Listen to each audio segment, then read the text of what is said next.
Let's get to Anthony Davis, who shook up the entire NBA when news of his trade request surfaced on Monday.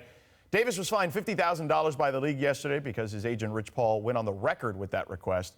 To put the $50,000 into context here on this fine, Davis is making over $25 million this season, making the fine less than 1% of his overall salary. So, Scottie, do you think Davis even cares about the fine at this point?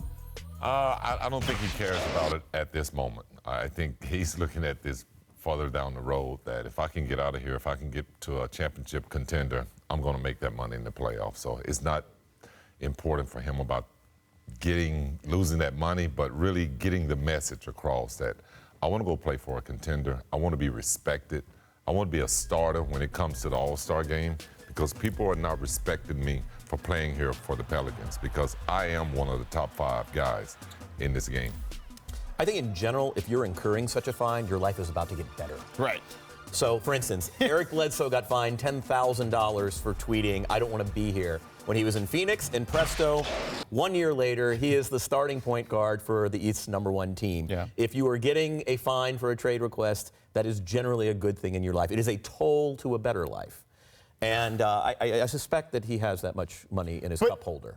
Is it annoying, at least, I guess, at the very least, that you're like, are you serious? You're going to fine me? Look, you know? I think this is all part of the kabuki theater, right? Like, the NBA has to look like it's enforcing the collective bargaining agreement, so they fine the person. It's a meager fine for the person being fined, because the league has to work for the 20 owners for whom this is a very scary revelation, right? Is that there are more Pelicans in the league than there are Lakers or Celtics. Sure. And I think at the end of the day that the league knows that the players are going to attack this rule. There's no player going to stay with an organization if they're not happy. I don't care if it's mid-season, off-season, or whatever. They're going to be able to get their point across.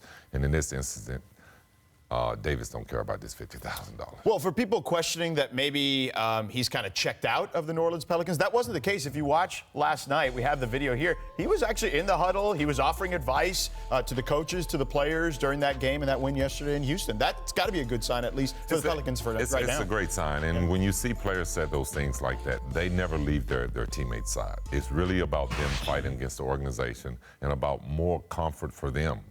He felt like that he deserves to be in a better place.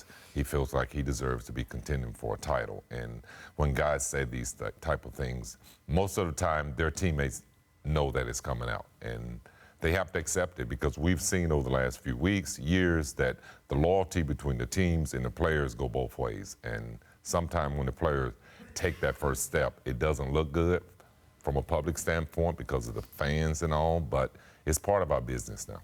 Kevin, it is weird, though, as Scottie pointed out, that the fans have this crazy reaction to players wanting to move and have mobility, whereas in real life, we all want to have upward mobility, right? Like, doesn't that just seem strange to you, the fans take that tact? Right, but I think there's this perception that, like, sports is exceptional, that it's not governed by the rules of everyday life. Like, you might want to work elsewhere, I might want to work elsewhere, and that's a product of professional life in this country. You get tired of your firm, you get tired of your place of business. Like, let's try something new. Right. I want to change the scenery.